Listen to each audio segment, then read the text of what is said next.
What happens when a man consumed by jealousy and hatred finds himself standing in the holiest place on earth, surrounded by millions of worshippers? Imagine a pastor, once revered in his small town, now lost in a sea of doubt and resentment, plotting to disrupt the very heart of Islam. But what he discovers in Mecca is not what he expected. This is the story of Pastor William, a man whose heart was as empty as the pews in his church, and how a journey to Mecca transformed him in ways he never imagined. Pastor William had always been a pillar of his community. For years, his church was the center of life in their small town. The pews were filled every Sunday, the choir sang hymns of praise, and the congregation thrived. But over time, something changed. The once bustling church began to empty. Week after week, fewer people showed up, until only a handful remained. William tried everything to revive his congregation. New programs, community outreach, even modernizing the sermons. But nothing worked. The emptiness of the church mirrored the emptiness in his heart. He felt abandoned, forgotten, and consumed by jealousy.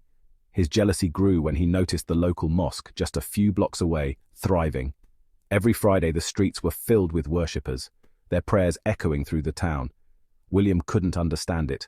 Why were they so devoted? Why did their faith seem so strong while his own congregation dwindled? One day, as he sat alone in his empty church, an idea began to form, a dark, twisted idea. What if he could disrupt the peace of Mecca, the holiest city in Islam? What if he could make them feel the same emptiness he felt? William's plan was simple, but dangerous. He would disguise himself as a Muslim, travel to Mecca, and infiltrate the Hajj Pilgrimage. Once there, he would carry out an act so disruptive that it would shatter the peace of the holy city. He began preparing meticulously. He studied Islamic practices, learned the prayers, and even adopted the attire of a devout Muslim. To the outside world, he appeared to be a man of faith, but inside, his heart was filled with bitterness and rage. When the time came, William booked his trip to Saudi Arabia. As he boarded the plane, he felt a mix of excitement and dread. This was it, the moment he had been planning for months. When William arrived in Mecca, he was struck by the city's beauty and grandeur. The Masjid al-Haram, with its towering minarets and the majestic Kaaba at its center, was unlike anything he had ever seen. The streets were filled with pilgrims from all over the world, their faces radiant with devotion. But William's heart remained cold. He focused on his mission, pushing aside any feelings of awe or reverence. He checked into a modest inn near the mosque and began to finalize his plans. The night before he was to carry out his plan, William lay awake, his mind racing. He thought about his church, his congregation, and the emptiness that had driven him to this point. He thought about the worshippers he had seen, their faces filled with peace and devotion. As he lay there, a strange feeling began to creep over him, a feeling he couldn't quite place. It was as if the city itself was speaking to him, calling him to something greater. The next morning, as he prepared to leave for the mosque, William felt a sudden wave of doubt. What was he doing? Was this really the right path? But he pushed the thoughts aside, determined to see his plan through. As William approached the Masjid al-Haram, he was struck by the sheer number of worshippers. The sight of thousands of people united in prayer was overwhelming. He felt small, insignificant, and out of place. As he stood there, a voice inside him began to grow louder, a voice he had been trying to ignore. It was a voice of conscience, urging him to stop, to reconsider. But William pressed on, determined to carry out his plan. He made his way through the crowd, his heart pounding with every step. But as he reached the Kaaba, something extraordinary happened.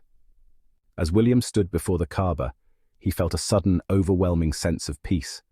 It was as if all the anger, jealousy, and hatred he had been carrying melted away. He fell to his knees, tears streaming down his face. In that moment, he realized the truth. He had been wrong, so wrong.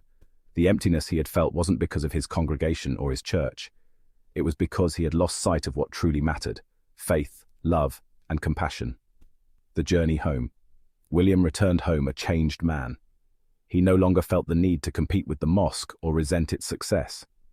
Instead, he focused on rebuilding his congregation with a renewed sense of purpose.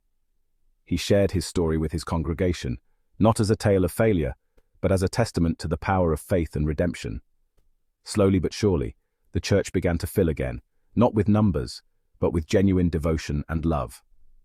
William's journey raises important questions about faith, jealousy, and the human condition. Why do we often measure our worth by the success of others?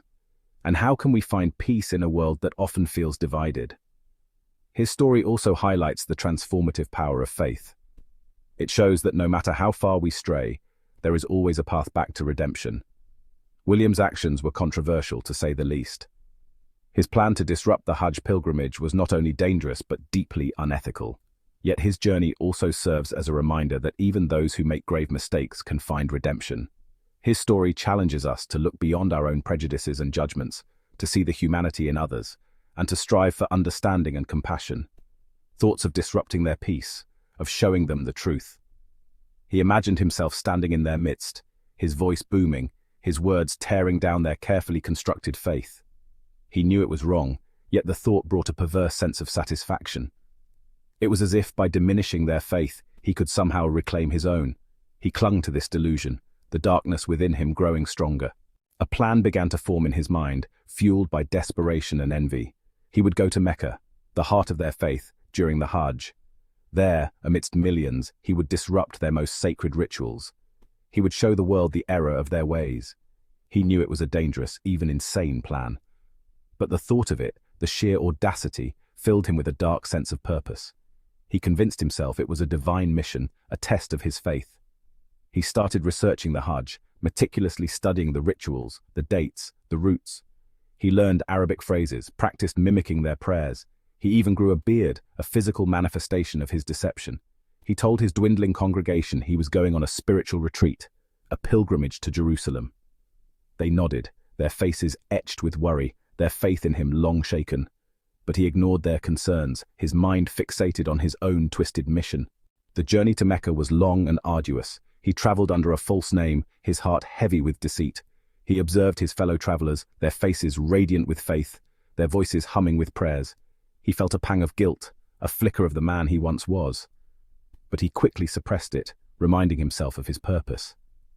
He pictured the faces of his dwindling congregation, the emptiness of his church. Their pain, he reasoned, justified his actions. He arrived in Mecca exhausted, both physically and emotionally. The city buzzed with an energy he had never experienced.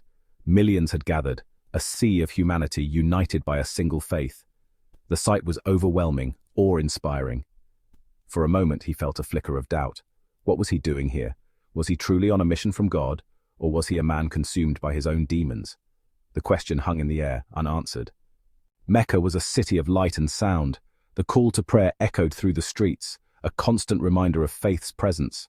He saw people from all walks of life, rich and poor, praying side by side, their differences erased by a shared belief. He felt a knot of unease in his stomach. The sheer devotion around him was both humbling and unsettling. He had expected to see fanaticism, hatred. Instead, he saw only love and peace. He pushed through the crowds, his plan feeling increasingly foolish, even blasphemous. The weight of his deception pressed down on him, threatening to suffocate him. He longed to confess, to ask for forgiveness. But he had come too far to turn back. He had to see his plan through, to prove a point, even if only to himself. He clung to his anger, his resentment, the only shield he had left against the tide of faith that threatened to engulf him. Echoes of devotion. He joined the throng circling the Kaaba, the ancient black cube, the heart of Islam. The air was thick with devotion, a palpable energy that seemed to connect everyone present. He watched as millions bowed in unison, their voices rising in prayer, creating a symphony of faith that echoed through the sacred space. A wave of emotion washed over him, a mixture of fear, awe, and a strange sense of longing. It was as if he was part of something much larger than himself.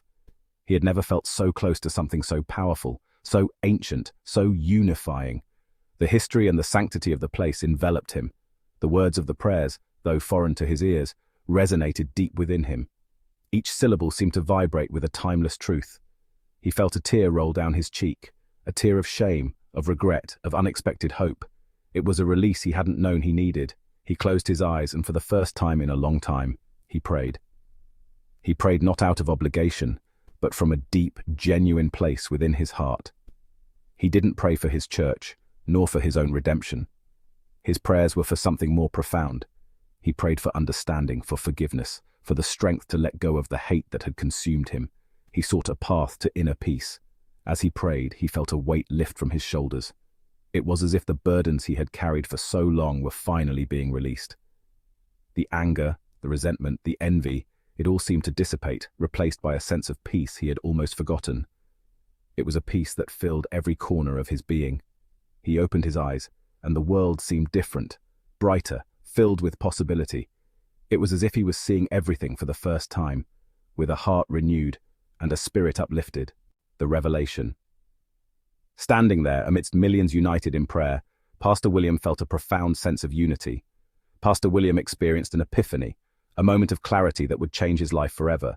He saw the universality of faith, the common thread that wove through every prayer and every heart, the shared yearning for connection with something greater than oneself, a higher power that transcended all boundaries.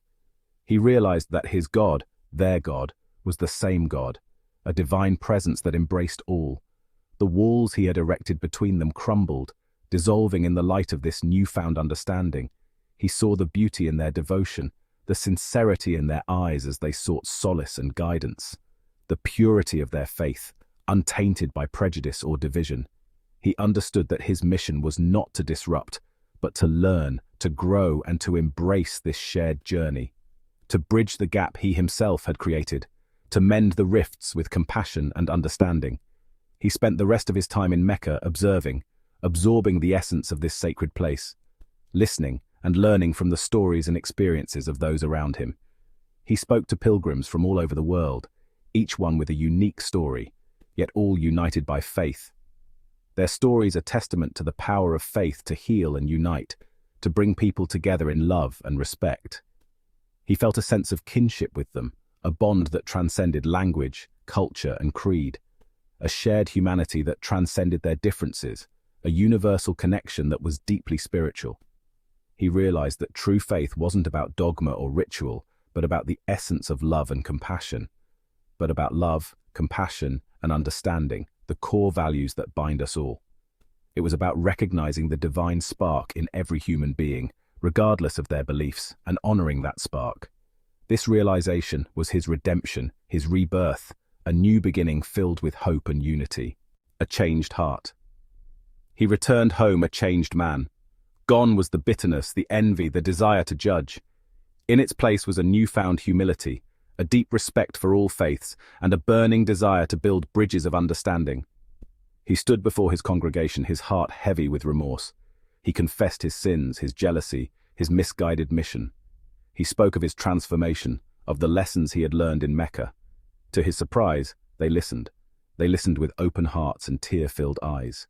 They forgave him, not because he deserved it, but because they too had felt the sting of prejudice, the pain of division. His church slowly began to come alive again, not with the same fervor as before, but with a quiet strength, a newfound purpose. It became a place of dialogue, of interfaith gatherings, of shared meals and stories. The bridge of understanding. Pastor William dedicated the rest of his life to fostering understanding and respect between Christians and Muslims. He organized interfaith dialogues, cultural exchange programs, and joint charity initiatives.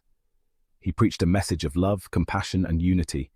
He spoke of the common ground between faiths, the shared values of peace, justice, and service to humanity. He became a voice for reconciliation, a bridge between communities.